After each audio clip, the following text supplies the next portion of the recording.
E eu quero linkar esse estudo de hoje com o estudo do sábado retrasado. Sábado retrasado eu falei sobre o benefício da nossa aliança com Cristo. E eu falei sobre 2 benefícios que essa aliança nos traz. O primeiro, qual foi?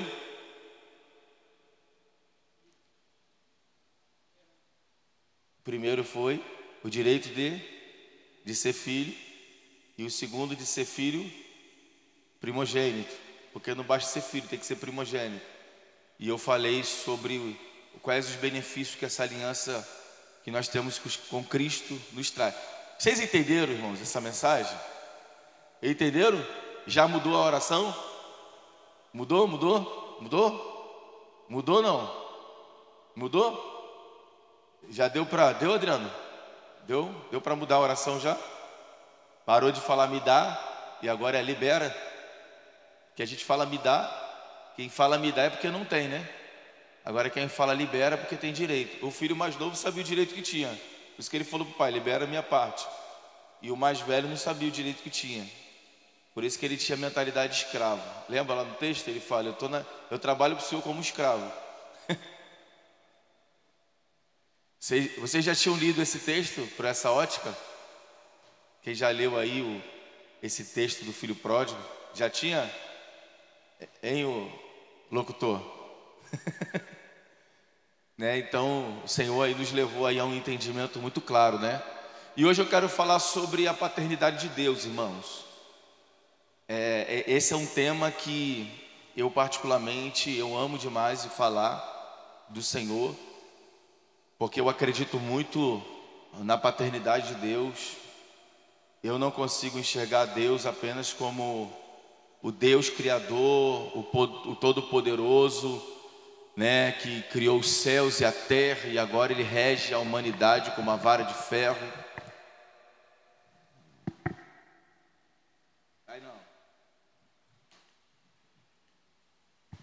Eu acredito muito na paternidade de Deus, de um Deus como um pai amoroso, mas um pai amoroso que corrige os filhos mal criados, né? Porque todo pai que não corrige o filho mal criado, ele não está sendo um bom pai. Ele está cooperando para que o filho amanhã dê trabalho para ele. Então todo pai que ama, corrige o filho que ama. Amém, gente? Então eu quero falar hoje, já que você aprendeu que você tem direitos de filho, agora eu quero falar um pouco sobre a paternidade de Deus, sobre as nossas vidas. Vamos lá, vamos ver o que a gente vai aprender hoje com o Senhor. O texto base é esse aqui, olha. Hebreus 8,15, que diz assim, olha: porque não recebeste o espírito de escravidão para viverdes outra vez atemorizados, mas recebeste o espírito de adoção, baseado no qual chamamos ou clamamos, né, Abba Pai.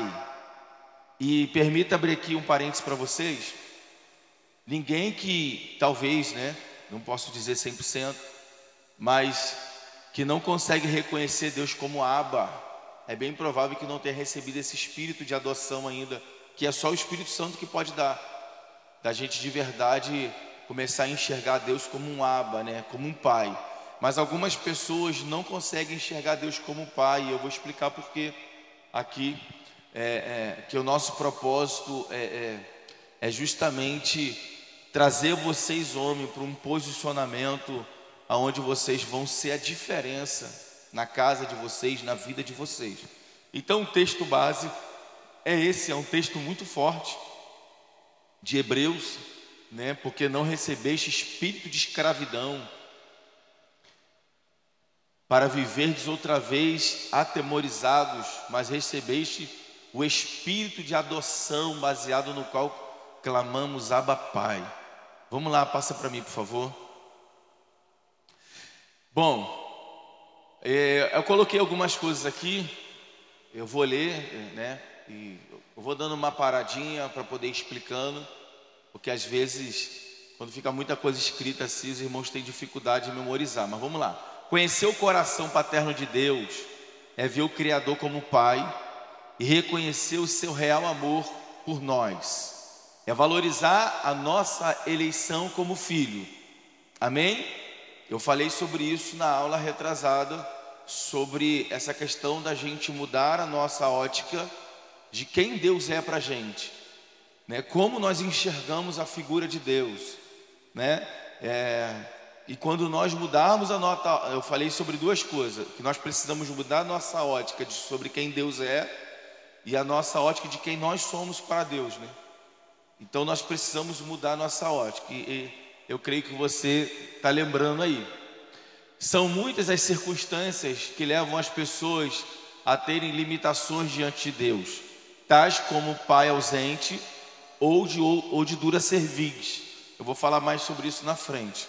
Os nossos pais erram, eles não são perfeitos, e muitos pais erram, pois não receberam o amor paterno, e por isso não sabem amar, não conseguem transmitir nenhum sentimento aos seus filhos, o que faz gerar uma independência doentia, identificando assim pessoas com dificuldades de se relacionar, principalmente com Deus, e de conhecê-lo como Pai.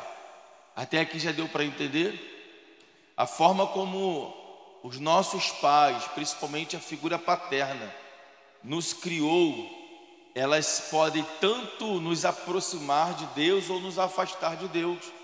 Ela pode fazer com que a gente tenha uma ótica de Deus como um Deus carrasco, ou como um Deus Pai, né? Ou como um Deus, aquele Deus distante, poderoso, ou como um Deus Pai que cuida dos filhos.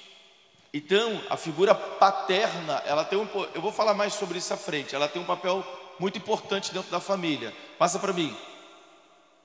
Deus é amigo, é fiel e justo, mas também é Pai, e cuida de nós como filhos, porque não recebeste o espírito de escravidão para viverdes outra vez atemorizado, mas recebeste o espírito de adoção, baseado no qual clamamos Abba Pai. É o texto que eu coloquei como referência. Somos adotados por Deus, somos herdeiros e amados do nosso Pai Celestial. Outrora, Jesus era unigênito, mas hoje é o primogênito. Lembra que eu expliquei para vocês sobre a primogenitura de Cristo? Pois o Pai Celestial nos amou e escolheu-nos nos abençoar. Somos seus filhos junto com Cristo, né? Semana retrasada eu expliquei que o que nos dá direito à herança é o que? A morte de quem? É a morte do pai, né? E eu expliquei semana retrasada que o nosso pai morreu há quantos anos atrás? Há mais de 2000 anos, né? 2022 anos. Então o nosso pai já nos dá acesso à herança. Ele já nos deu acesso à sua herança. E por que isso, né? Porque Ele nos escolheu. Então, se Ele nos escolheu para isso, e eu disse semana retrasada, uma vez que eu reconheço Deus como Pai, Deus me reconhece como filho. E se Deus me reconhece como filho, logo Ele libera para mim as heranças, ao meu acesso às suas heranças. Lembram? Tanto espiritual quanto material. Então, é mais ou menos um resumo sobre tudo isso aqui. Passa.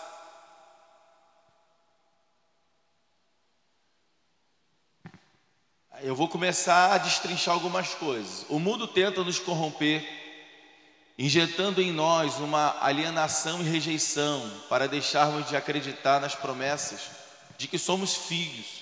Mas a palavra de Deus nos dá a garantia de que somos filhos amados. E como filhos eleitos podemos ter uma vida transformada, livres de toda condenação e julgo, tendo assim postura de filhos de Deus. Portanto, não somos abandonados, mas escolhidos pelo Criador para conhecer tudo o que Ele tem de melhor para nós e desfrutar a cada dia desse amor que é real, verdadeiro e que não vem do coração do homem, mas vem do coração paterno de Deus. Passa para mim, que eu vou começar a destrinchar algumas coisas aqui. Eu falei um pouco aqui sobre a proposta do mundo, né? Vamos lá. A proposta do mundo está em destruir a imagem paternal. Escuta, preste atenção nisso.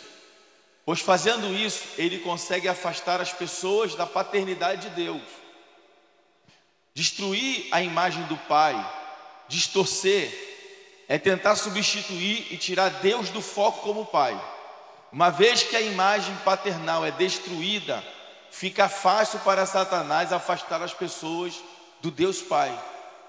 Você pode perceber que o maior investimento de Satanás hoje está em desfigurar a imagem do pai de dentro da família. O diabo está criando todas as ferramentas, irmãos. O diabo está fazendo a mulher ir trabalhar e o homem ficar em casa. O diabo está fazendo, tirando o dia dos pais da escola. O diabo está tentando fazer tudo para poder desconstruir a imagem do pai. Por que ele está fazendo isso, irmãos? Porque quanto mais ele distorcer a imagem do pai dentro de uma família, pior fica para esses filhos reconhecer Deus como pai. E uma vez que as pessoas não conseguem reconhecer a paternidade de Deus, elas têm dificuldade de se relacionar com Deus. Porque todas as vezes que aquela imagem do homem, que a imagem do homem está distorcida dentro da família, e não tem jeito, quando a gente fala de Deus, a gente tem sempre a imagem do homem, quando se fala de Deus. Então, sempre que a imagem do homem for distorcida na família, a imagem de Deus vai ser distorcida na mente das pessoas. Então você pode perceber, é só você fazer uma reflexão de tudo que Satanás tem implementado na sociedade. É sempre destruindo a imagem do homem. Por quê, irmãos? Porque a imagem do homem é a imagem principal dentro de uma casa. A imagem do homem é a imagem principal dentro de uma família. Se uma família, o homem não assume o seu papel, essa família, ela toma um destino horrível para ela. Porque o homem, ele vai definir tudo dentro de uma casa. Dentro da psicologia, o homem, ele é responsável até para definir a opção sexual dos filhos. Você pode estudar isso na psicologia. Porque a menina olha para o pai e ela vê no pai a figura. Esse é homem, esse é o meu pai, ele é homem. A Júlia e a Heloísa é incrível.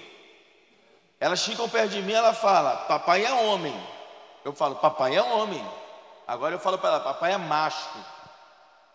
Aí ela fala, Júlia e Heloísa, princesa. Júlia e Heloísa, princesa, menina. O que eu estou fazendo? O que a minha imagem está fazendo? Definindo a sexualidade das minhas filhas. Você está entendendo a seriedade disso? Porque parece uma coisa simples que eu estou fazendo, que eu estou falando, mas é fundamental para definir o norte de uma família. Uma vez que a figura paterna está distorcida dentro de casa, os filhos ficam confusos. Os filhos não vão ter dificuldade de definição. Então, nós homens, nós temos uma grande responsabilidade dentro da nossa casa. O papel fundamental de um lar é nosso. E aí eu não estou falando de você ser o grosseiro, o brutamonte, o que grita, o que fala alto. Não, eu estou falando de você saber o seu papel como homem. O seu papel de representatividade no mundo espiritual e no campo físico. Isso faz toda a diferença. Então, tudo que o mundo hoje, aí você tem aí as emissoras de televisão, sempre trabalhando para destruir a imagem do homem. Cara, isso é incrível, porque o diabo sabe que se ele destruir a figura paterna, os lares acabam, irmãos. Acaba. Você pode, você tem um exemplo aí de muitas famílias hoje que a ausência do pai, a ausência do homem, os filhos que são criados apenas com a mãe, eles têm dificuldades emocionais. Eu vou explicar sobre isso mais à frente. Por quê? Porque a mulher, não tem jeito, irmãos. A mulher pode pintar a casa, trocar o gás, consertar carro, mas o sexo feminino ainda está nela. O sexo frágil está nela, a sensibilidade está nela. E Paulo vai falar sobre isso, que a mulher, ela é o vaso mais frágil. Então, sem ela perceber, ela passa esse lado feminino para o homem, para o filho.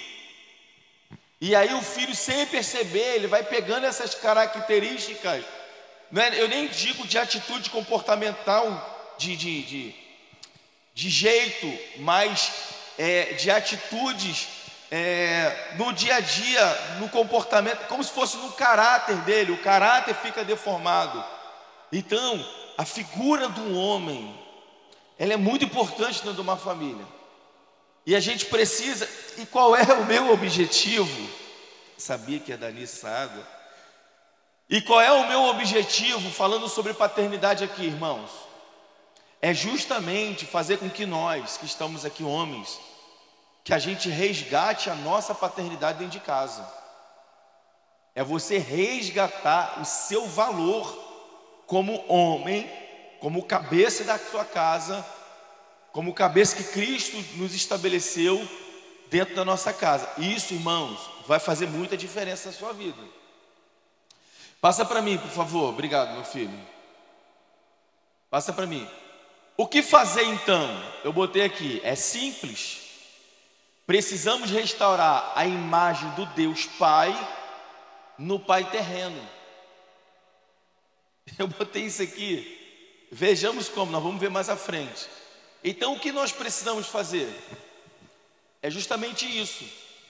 É restaurar, porque o maior culpado hoje de um filho não querer saber de Deus como pai está no pai. Então qual é o meu desafio aqui com vocês? É justamente fazer vocês resgatarem a imagem do Deus Pai em vocês, para que nós como pais, nós possamos refletir o Deus Pai para os nossos filhos, o Deus Pai dentro da nossa casa. Deu para entender até aí, gente? Amém ou não? Amém, homens? Estou fazendo confusão? Se quiserem perguntar, pode perguntar, não tem problema. Mas a minha missão aqui, falando sobre paternidade, é essa. É justamente a gente trazer de volta. Se você for olhar lá a genealogia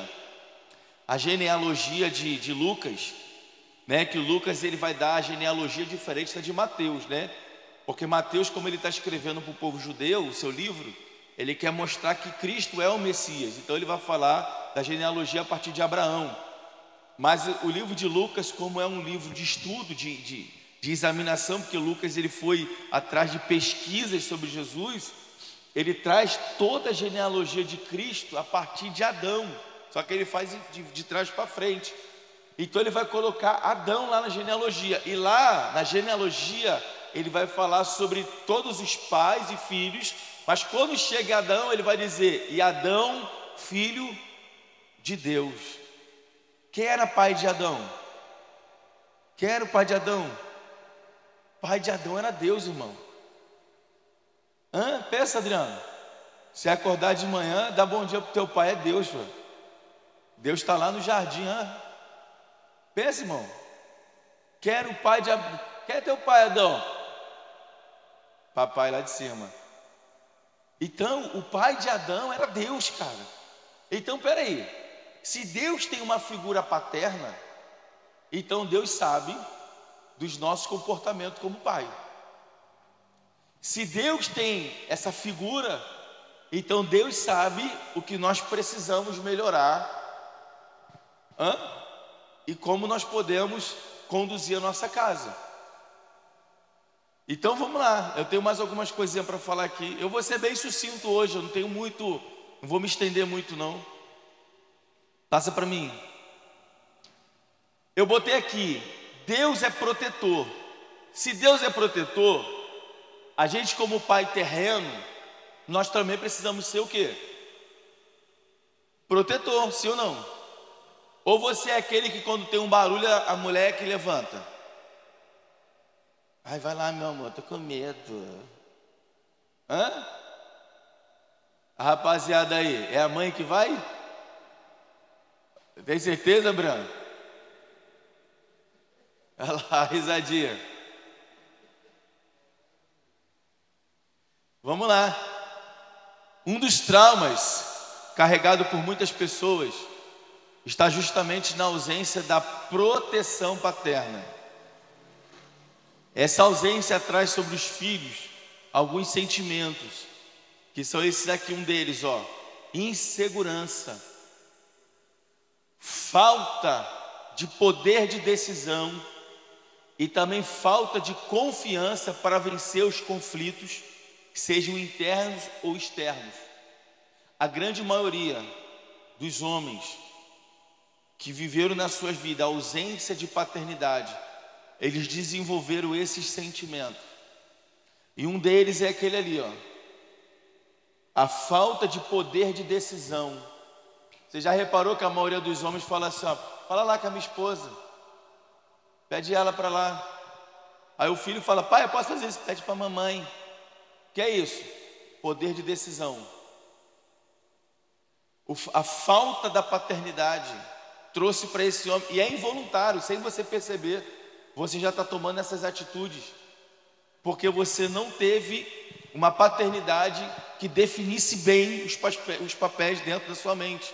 Então, é normal que hoje você não tome decisões. E outra coisa, a falta de confiança para vencer os conflitos, sejam externos ou internos.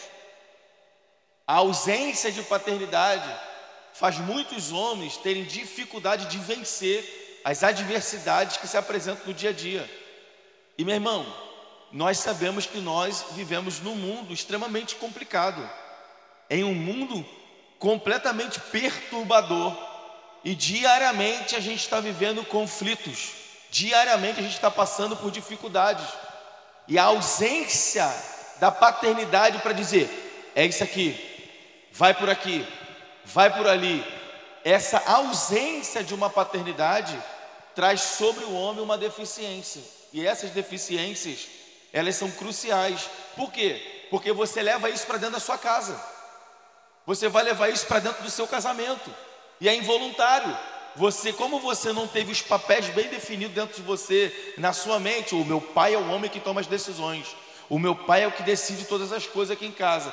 Como você não tem essa figura, quando você casa, você transfere essa responsabilidade para a mulher. E tem outra coisa: existem casais que, como o filho viu a mãe o tempo todo tomando decisões, quando ele casa, ele repete a mesma coisa. Ele bota a mulher para tomar as decisões. Só que deixa eu te falar, meu irmão, a sua esposa não tem que tomar as decisões. Quem tem que tomar é você, pô. Por quê? Porque foi você que Deus instituiu cabeça da sua casa. Amém, homens? Então, esses sentimentos, eles se manifestam justamente por causa da deficiência paternal. E isso aqui, meu irmão, é uma coisa que nós precisamos refletir muito sobre isso. Uma outra coisa que muitas mulheres sofrem é a insegurança. Por que as mulheres são inseguras?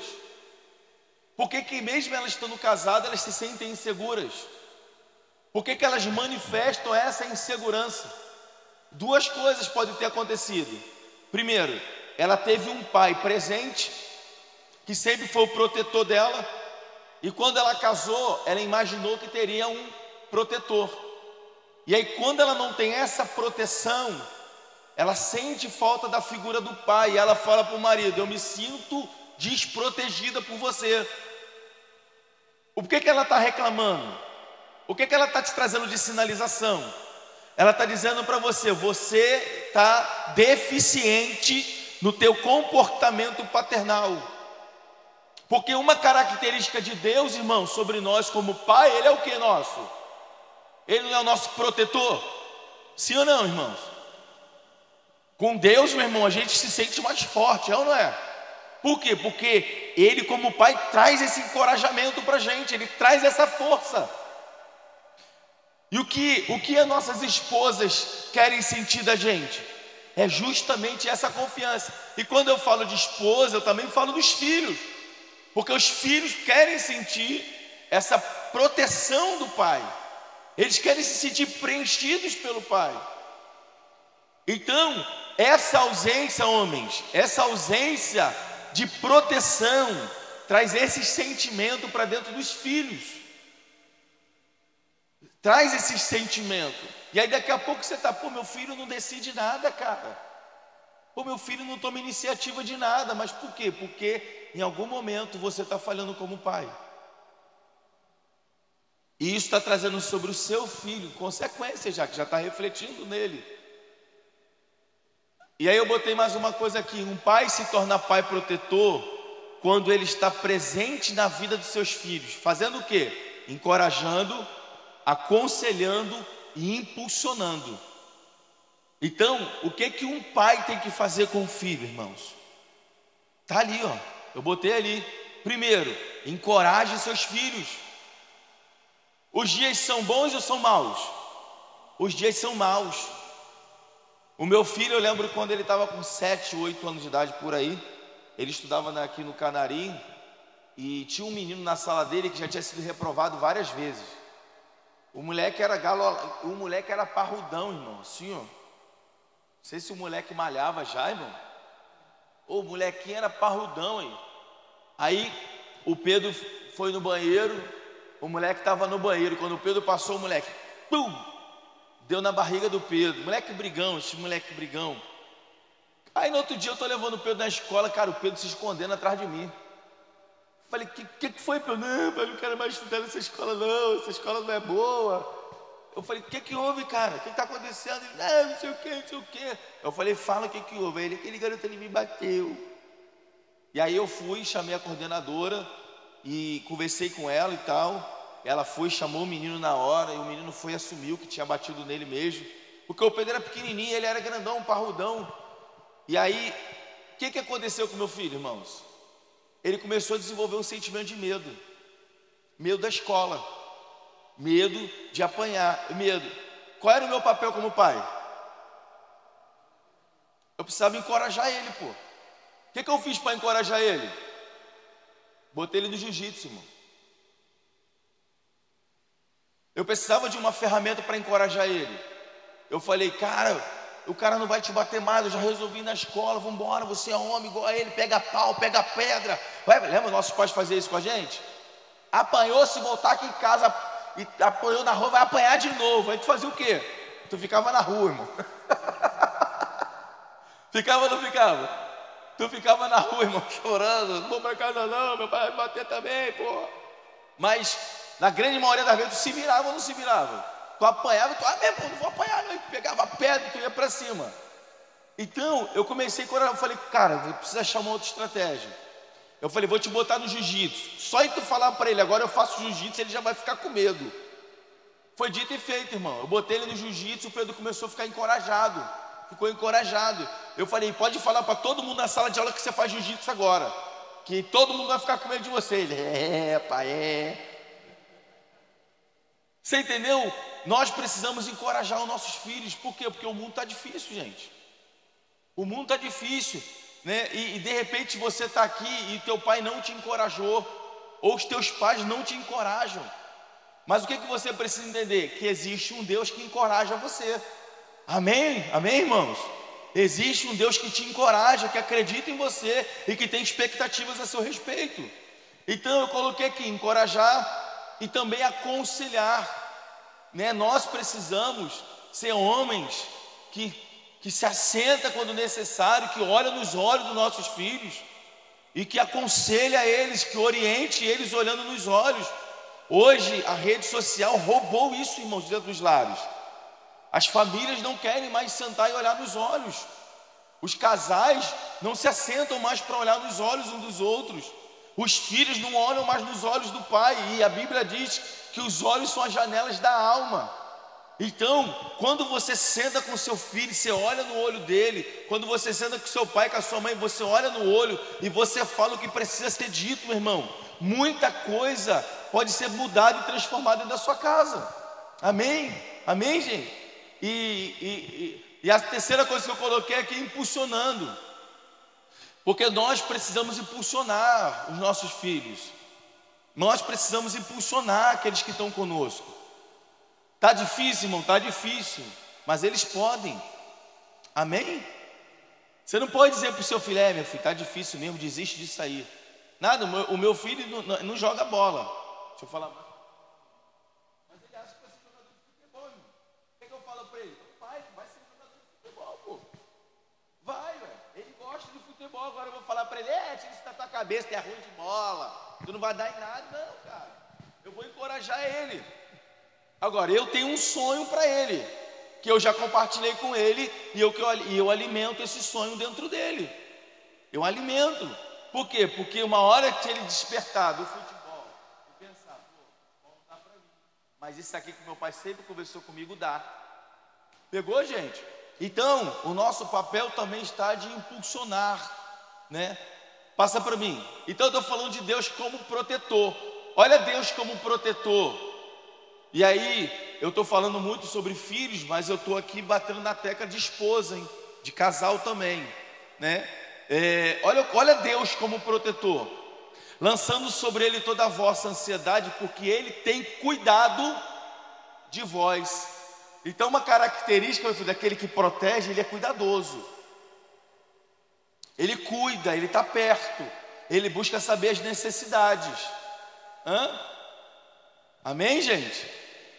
Outra coisa, eu instruirei, olha em Salmo 32:8, eu instruirei e ensinarei no caminho que você deve seguir, e o aconselharei e cuidarei de você. O que é isso aqui, irmãos? É um Deus protetor, é um Deus que cuida, ele dá conselhos, ele orienta, ele se importa com as nossas decisões, com aquilo que a gente está planejando nas nossas vidas, ele se importa. Amém, gente? Eita. Vamos lá, Efésios 5, olha só. Além do mais, ninguém jamais odiou o seu próprio corpo, antes o alimenta e dele cuida, como também Cristo faz com a igreja, pois somos membros do seu corpo. Então, Deus tem essa preocupação de cuidar da gente. Então, se Deus cuida de mim, se Ele como pai, Ele se preocupa em cuidar de mim, eu como marido, como esposa, eu tenho que cuidar da minha esposa. Eu como pai, eu tenho que cuidar dos meus filhos. Amém, gente? Passa para mim. Vamos lá, observe como cresce. Esse aqui é o texto de Lucas, né? Mais um texto aqui sobre o cuidado de Deus. Observe como crescem os lírios, eles não trabalham nem tecem. Contudo, eu digo a vocês que nem Salomão, em todo o seu esplendor, vestiu-se como um deles. E se Deus veste assim a erva do campo, que hoje existe e amanhã é lançada no fogo, quanto mais vestirá vocês, homens de pequena fé. Não busque ansiosamente o que comer ou beber, não se preocupe com isso, pois o mundo pagão é que corre atrás dessas coisas. Mas o Pai sabe que vocês precisam delas. Amém até aí, gente? Então vamos lá, vamos ver aqui uma outra característica de Deus como Pai. Uma vez que Deus nos trata como filhos, cara, isso aqui é muito forte que eu escrevi. Uma vez que Deus nos trata como filhos, Ele mesmo sabe a responsabilidade que possui como Pai. Deus não se ausentará de nenhuma delas. Pegou essa? Pegou não, gente? Uma vez que Ele nos trata como filhos, sendo Ele Pai, Ele sabe das suas obrigações. Não é forte isso? Deus como Pai, Ele sabe das suas obrigações e Ele não vai se ausentar de nenhuma delas. Graças a Deus, né, irmão? Graças a Deus. Passa para mim. Então vamos lá. Uma outra característica que eu coloquei aqui como Pai é: Deus é Pai que ama e corrige, e não um agressor abusivo. Deus é Pai que ama e corrige, e não é um agressor abusivo. Isso aqui é uma coisa que a gente precisa entender sobre a figura paterna. Eu botei esse texto aqui, ó, pois o Senhor disciplina quem ama. Ih, rapaz, hoje eu tô que tô, hein? Pois o Senhor disciplina quem ama e educa todo aquele a quem recebe como filho. Então Deus é Pai que, se tiver que advertir um filho, Ele adverte. Mas qual é a diferença, irmãos, do que está escrito ali no texto? É quando a advertência vem com o que, gente? Com amor. Qual é o problema de muitas das vezes da gente que é pai, meu filho? Que a gente corrige com ira.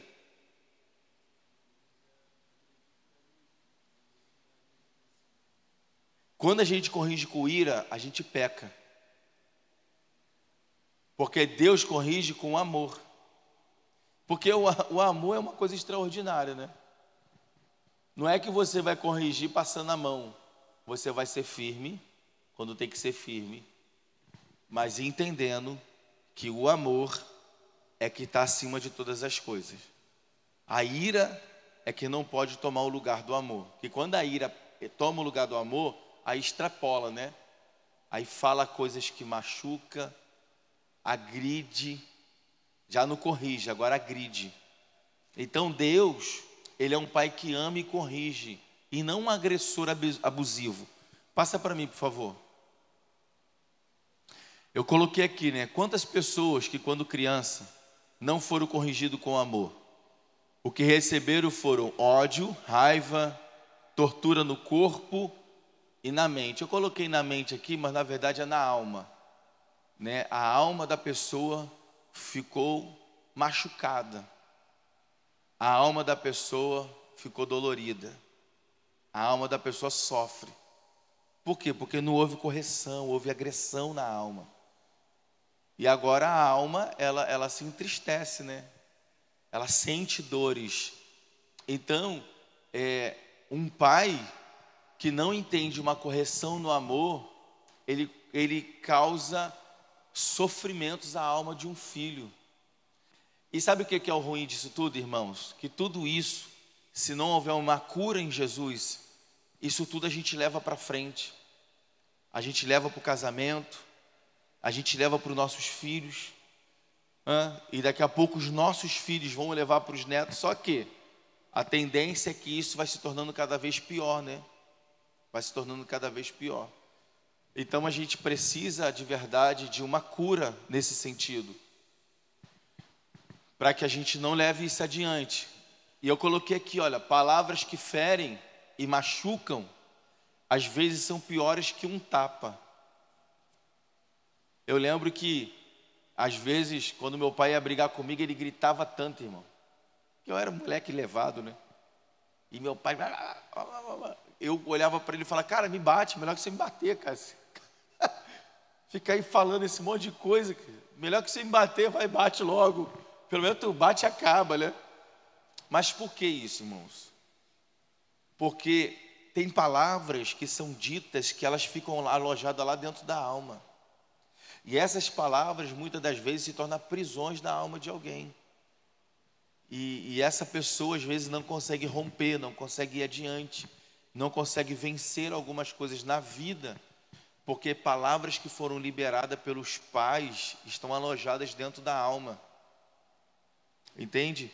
E só em Deus agora é que a gente pode vencer tudo isso e liberar nossa alma dessas prisões.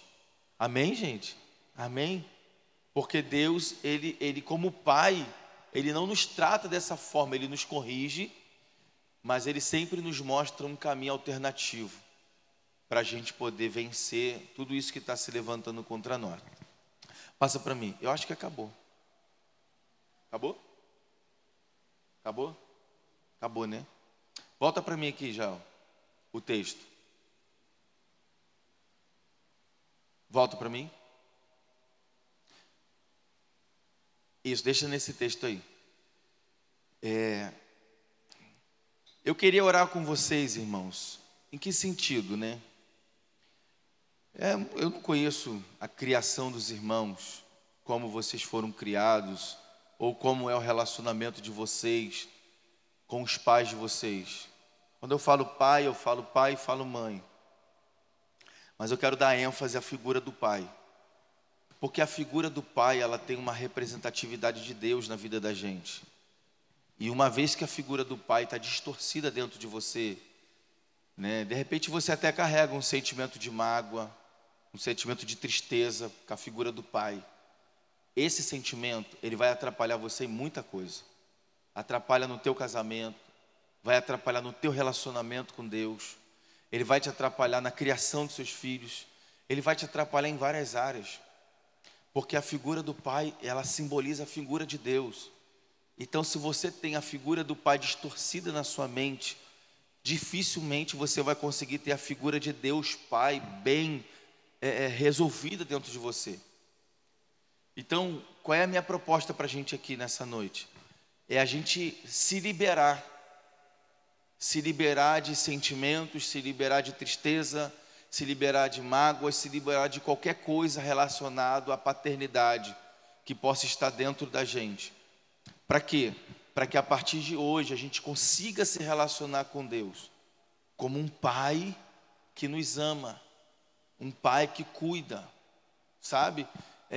E a figura de Deus como um pai amoroso vai ser difícil ser assimilada por alguém que tem a figura de um pai agressor, que tem a figura de um pai abusivo, de um pai autoritário, de um pai que muitas das vezes maltratou a mãe, e você viu, maltratou os irmãos, maltratou você. Então a sua figura de pai é uma figura totalmente distorcida na sua mente. Então isso pode ter certeza, vai atrapalhar você se relacionar com Deus como um pai. Eu lembro que eu fiz uma vez uma ministração de paternidade num retiro nosso, e foi muito nítido aquele dia, de pessoas que liberaram o coração sobre mágoas que tinham no coração com o pai, e depois de se liberarem, muitas pessoas foram batizadas com o Espírito Santo aquele dia, porque eles carregavam sentimentos ali dentro do coração, e que esse sentimento atrapalhava o relacionamento com Deus, entende? Então, a minha proposta aqui para a gente é a gente liberar o coração sobre isso, né? E a partir dessa liberação é que Deus vai estabelecendo coisas novas sobre a vida da gente.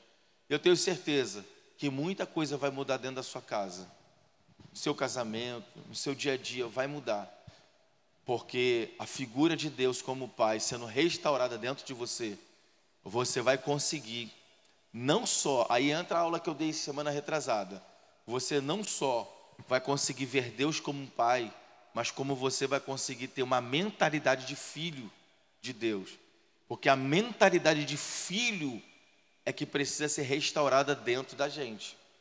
Amém, homens?